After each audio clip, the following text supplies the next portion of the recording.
여러분 안녕하세요. 좌슈아 목사입니다. 제가 어제 오늘 이렇게 기도하다가 하나님께서 특별히 함께 나누라는 말씀이 있으셔서 제가 함께 나누길 원해요. 사실은 제 중보기도 카드 목록에 있는 분들을 두고 특별히 기도하고 최근에 몇몇 이렇게 분들과 상담을 하다가 하나님께서 주신 말씀이에요. 이 말씀이 오늘 나의 것이다 생각하시는 여러분들은 복이 있습니다. 시편 126편입니다. 읽어드릴게요. 여호와께서 시온에 포로를 돌려보내실 때에 우리는 꿈꾸는 것 같았도다. 그때 우리 입에는 웃음이 가득하고 우리 혀에는 찬양이 찼었도다. 그때에 문나라 가운데서 말하기를 여호와께서 그들을 위하여 큰 일을 행하셨다 하였도다. 여호와께서 우리를 위하여 큰 일을 행하셨으니 우리는 기쁘도다. 여호와여 우리의 포로를 남방 시내들 같이 돌려 보내소서. 눈물을 흘리며 씨를 뿌리는 자는 기쁨으로 거두리로다. 울며 씨를 뿌리러 나가는 자는 반드시 기쁨으로 그 곡식단을 가지고 돌아오리로다. 아멘. 여러분, 현재 여러분들의 삶의 자리에서 사실은 이만하면 족하다 하고 만족하고 계신 분들이 계신 것 같아요. 영적으로요. 육신적으로도 마찬가지죠. 이제는 내가 결혼을 했으니, 이제는 내가 결혼할 사람과 약속을 잡았으니, 그리고 이제는 내가 어떤 집사와 혹은 권사와 장로 직분을 받았으니, 혹은 이제는 내가 사업체를 온전하게 차리고 운영하고 있으니, 와 같은 다양한 상황들이 있죠. 그래서 문제는 저희가 더 이상 하나님께 소망을 두지 않는다는 것입니다. 왜냐하면 우리의 소망이 하나님이 아니라 우리가 취하고자 하는 그 어떤 것이 우리의 소망이었기 때문에 그렇습니다. 결혼이 목적인 사람이 결혼을 하게 되면 안정감을 가지게 되죠. 계속해서 하나님 이 사람이 나의 상대입니까? 하나님 이 사람이 나의 배필입니까? 그 기도 청년 때 엄청 하다가 이제 결혼하고 나니까 무슨 기도를 해야 될지 모르는 것과 같은 여러분 정말 우습죠? 그런 분들이 계십니다. 마찬가지로 하나님 이 사업체를 열어주십시오. 이 사업체를 가지기 원합니다. 이 사업체 가지잖아요. 하나님께 어떻게 영광 올려드려야 되는가 보다 있잖아요. 이 사업체 때문에 이 사업체에 완전 사로잡혀가지고 하나님께 감사하고 찬양하는 것이 없어지고 오히려 더 스트레스만 더 늘어나는 왜냐하면 이 사업체 자체가 목적이었던 것이죠. 결혼도 그렇고 직장도 그렇고 우리 인생의 모든 것이 사실은 하나님이 아닌 또 다른 목적, 다른 말로 쉽게 말하면 우상숭배가 될 수 있습니다. 안정감을 누리게 되는 것입니다. 내가 이제는 취했기 때문에. 여러분들이 최근에 기도가 잘 되지 않고 또 여러분들이 또 물론 코로나로 인해서 예배 시간에 자유롭게 찬양하고 또 자유롭게 소그룹 교제를 하지 못해서 오는 그런 영적인 공고함이라고 생각을 합니다. 그런데 여러분 조금만 더 잘 살펴보십시오. 소그룹이 사라져서 조금은 아쉽지만 그러면 내가 하나님하고 독대할 수 있는 시간이 더 많아지지 않았습니까? 그죠?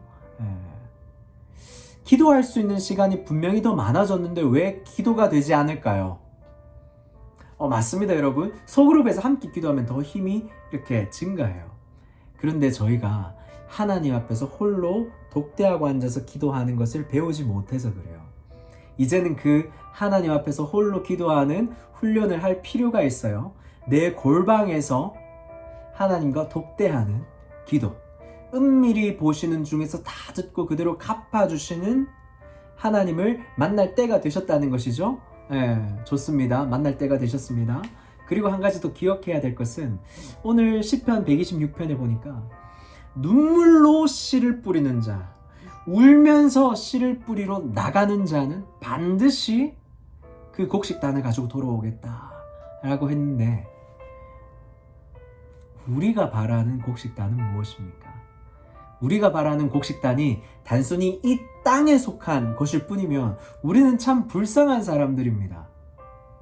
왜냐하면 차라리 저희가 예배하고 기도하고 찬양하고 섬기고 봉사한 그 모든 시간을 혹시 단을 위해서 내가 원하는 그 육신적인 것을 위해서 쓰면 훨씬 더 유익하지 않습니까? 그렇잖아요. 우리가 바라는 것이 이 땅에 뿐이면 참 저희는 허무한 사람들입니다. 허무한 시절만 지나갈 뿐입니다. 여러분, 무엇에 소망과 목적이 있습니까? 때로는 최근에 이제 아이들이 이제 1년, 2년, 3년 이렇게 자라나는 아이들, 자녀들이 자라나는 거 보고 기쁘고 굉장히 기쁘고 만족한데, 이제 부모가 되고 내 인생을 갈아넣기 시작하면서 내 인생에 무슨 의미가 있나 하는 생각도 들 때가 있을 것이고, 오히려 자녀 양육의 문제 때문에 또 남편과 아내가 갈등하는 부분도 있을 것이고, 제가 경험자 아닙니까? 그리고 많은 분들이 또한 경험자들 아니십니까? 인생이 갈린다는 느낌 여러분 느끼시잖아요, 그죠?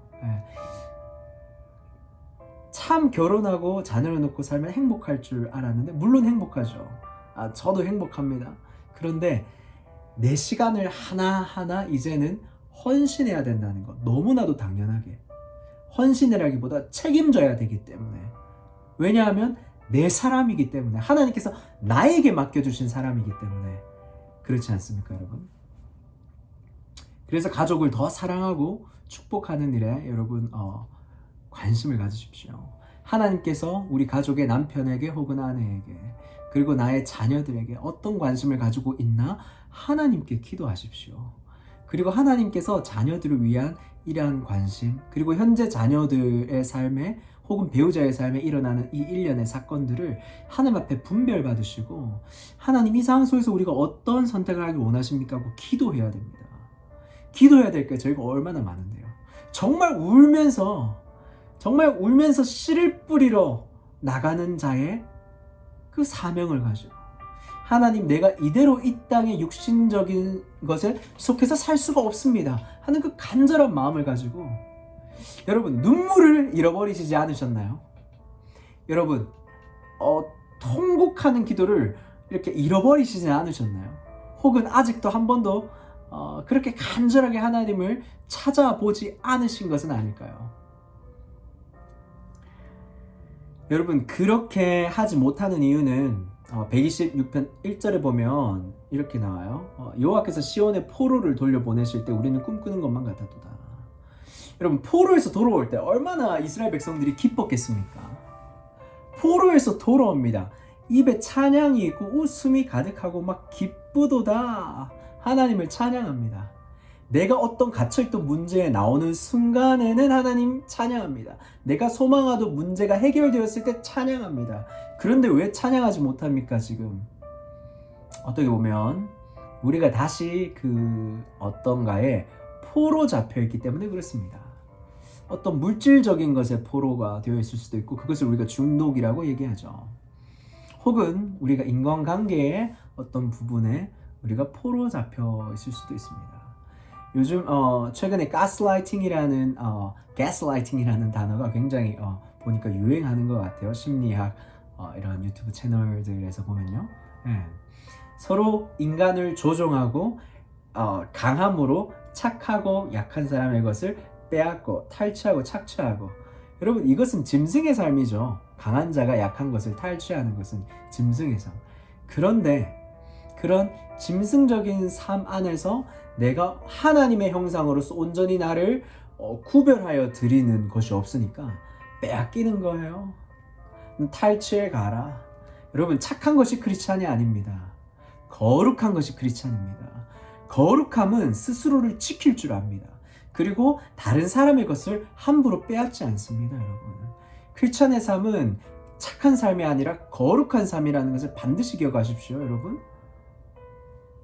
그리고 우리가 포로 잡혀 있진 않은지 돌아볼 줄 알아야 됩니다. 거룩한 사람은 하나님의 그 영역 안에서, 거룩한 지경 안에서 살아갑니다. 그렇기 때문에 많은 경우 중독에 잘 빠지지 않습니다. 그러나 하나님하고의 관계, 하나님의 그 영역, 거룩함에 우리가 속해 있지 않을 경우에 많은 경우에 우리가 포로로 끌려갑니다. 젊은 부부가 되었을 때 어떤 포로로 끌려가냐 하면은 세상 맘카페에서 얘기하는 모든 얘기를 들어야 돼요. 모든 얘기를 따라야 돼요. 거기서 하는 모든 제품들을 써야 돼요. 돈이 없다면 그보다 레벨을 낮춰서 쓰는데 마음이 우리 아이들에게 이것밖에 할 수밖에 없구나 하면서 스스로도 우울해지고 자녀를 양육하면서 좋은 것을 해주면서도 우울해하고 이것이 무슨 일입니까 여러분? 포로로 끌려가는 일이죠. 세상이 원하는 대로 다 하는 것입니다. 여러분 하나님께서 자녀들을 우리에게 주셨다면요 우리가 하나님께 먼저 물어야죠. 우리가 하나님께 도움을 요청해야죠. 세상이 하는 대로 원하는 대로 다 하는 것이 아니라요. 여러분 세상이 시킨 대로 다 해보십시오. 진짜 그 아이가 내 소망과 내 뜻대로 정말 자라날까요? 그렇다면 이 세상이 지금 이렇게 되었겠습니까 여러분? 항상 사탄은 유혹합니다. 꾀입니다. 이렇게만 하면 내가 너에게 다 줄 거야. 예수야 너가 나에게 절만 하면 이 세상의 전부를 줄게. 여러분 세상이 가지고 있는 그 가치관들을 다 습득해서 가르쳐주고 그것을 다 따라하면 정말 우리 아이가 정말 똑똑하고 거룩하게 자라날 것 같지만 그렇지 않다는 것입니다. 왜냐하면 부모님이 하나님으로부터가 아니라 세상의 마음에 빼앗겨 있는데 어떻게 아이가 하나님을 배우겠습니까 여러분? 교회를 다니는 크리스찬 젊은 부부 여러분들이요. 저를 포함해서요. 정신을 차리십시다. 우리가 하나님께 사로잡혀 있지 않으면 자녀들이 하나님께 절대로 사로잡힐 수가 없어요. 우리가 하나님과 대면하는 그 모든 순간과 간증들이 우리 삶에서 자녀들에게 나오지 않는 경우가 굉장히 많을 것입니다. 제가 목회자이지만은요 인간적인 방법으로 제가 저희 자녀들에게 얼마나 많은 얘기를 했는지 몰라요. 목회자가 말이에요. 회개했습니다. 그리고 매 순간 회개하면서 깨끗한 것을 말하고 거룩한 것을 말하려고 노력합니다. 그리고 나의 연약함을 자녀들에게 있는 그대로 고백합니다. 그리고 나를 받아주신 하나님을 높이고 찬양합니다. 여러분 하나님과의 이 생동감 있는 이 관계를요 자녀들에게 그대로 표현해 주세요. 알려주세요. 그것이 자녀들이 하나님을 만날 수 있는 다리가 됩니다. 자녀들이 하나님을 만나는 것이 가장 큰 인생의 성공입니다. 그렇지 않습니까? 우리가 자녀들의 인생을 책임져 줄 수 없잖아요. 제 이야기가 자녀 양육으로 많이 흐른 것 같은데 다시 돌아와서요. 여러분 어떤 것에 포로로 잡혀져 있습니까? 무엇에 포로되어 있습니까? 여러분 포로된 것으로부터 자유하시길 예수님의 이름으로 소망하고 축복합니다. 여러분들을 포로로 잡고 있는 악한 영들은 예수님의 권세 앞에 모든 권세가 끊어질지어다. 예수님의 이름으로 소망하고 축복합니다. 여러분 또 몸을 너무 혹사시키지 마시고 다만 여러분 다시 눈물을 회복하시고 다시 울며 씨를 뿌리러 나가는 자가 되십시오. 하나님 나라에 속한 자가 되십시오. 여러분들이 뿌려야 될 말씀의 씨앗이 또 얼마나 많은데요. 하나님께서 늘 우리에게 말씀의 씨앗을 주듯이요. 여러 가지가 머릿속에 떠오르는데요. 여러분 오늘 내가 현재 포로로 잡혀있는 것은 무엇인가? 어떤 재정적인 문제인가? 혹은 어떤 질병의 문제인가? 혹은 어떤 관계의 문제인가? 여러분 각자가 가지고 있는 그 문제가 나를 포로로 잡고 있다고 생각하십시오. 그리고 하나님이 포로에서 자유케 되길 원합니다. 예수님의 이름으로 기도합니다. 이렇게 늘 기도하십시오 여러분. 하나님의 살아계신 성령께서 여러분들을 새롭게 하실 것이고 여러분들을 포로로부터 자유케 하실 것입니다. 여러분 저는 그것을 믿습니다. 성령께서 반드시 역사하십니다. 여러분 눈물을 회복하십시오. 말할 수 없는 탄식으로 성령께서 우리 안에서 기도하신다고 로마서에서 말씀하셨습니다. 그 말할 수 없는 탄식이 여러분들 귓가에 들려지고 그 말할 수 없는 탄식이 여러분 방언으로도 쏟아져 나오고 기도로 찬양으로 눈물로 쏟아져 나올 수 있기를 예수님의 이름으로 소망하고 축복합니다. 아멘. 여러분 오늘 시편 126편을 가지고 함께 하나님의 마음을 나누었는데요. 또 함께 하나님의 마음을 나누고자 하는 내용들이 굉장히 지금 많이 있어요. 최근에 제가 상담을 조금 줄이긴 했지만은 여러분들과 함께 나누고 싶은 말씀이 참 많습니다. 여러분 또 고민되시는 거 있으시면 또 카톡이나 댓글로 남겨주시고 함께 하나님의 마음을 가지고 여러분들의 인생의 문제들이 해결되어지고 여러분들이 정말 말씀과 기도의 사람으로 정말 예수의 사람으로 사라져 나가졌으면 좋겠어요. 아멘. 제가 짧게 기도하겠습니다. 살아계신 하나님, 우리에게 은혜를 주옵소서. 하나님, 우리가 포로 잡혀 있는 것이 무엇입니까? 분별케 하여 주옵소서. 하나님, 우리가 안주하고 있는 것이 아니라 우리는 포로로 잡혀 있다는 것을 우리가 인지하지 못했습니다. 그만큼 사악한 악한 영은 우리를 속입니다. 거짓말로 모든 상황을 포장합니다. 그러나 하나님, 이렇게 포장된 상황에 우리가 안주하지 않고 영적으로 눈을 떠서 하나님께서 원하시는 삶을 살아내길 원합니다. 육신적으로 안주하는 삶이 아니라 영적으로 깨어있는 삶을 살길 원합니다. 주님, 다시 한 번 더 우리에게 말씀으로 인도하여 주시고 하나님의 분명한 음성을 내적 가운데 영혼 가운데 들려주시고 하나님의 음성을 따라 우리가 분명하게 순종하는 삶을 살아나갈 수 있도록 하나님께서 원하는 것들을 씨를 뿌리고 반드시 그 단을 거둘 수 있는 하나님께서 풍성히 우리에게 허락해 주시고자 하는 선물들을 누릴 수 있는 저와 우리 모든 예수님의 사람들이 되게 하여 주옵소서. 감사드리며 우리 구주 예수님의 이름으로 기도드리옵나이다. 아멘. 아멘. 여러분 사랑하고 축복합니다. 다음에 또 말씀과 기도로 우리가 하나님의 그 거룩한 가운데 사로잡히길 소망하고 축복합니다. 샬롬.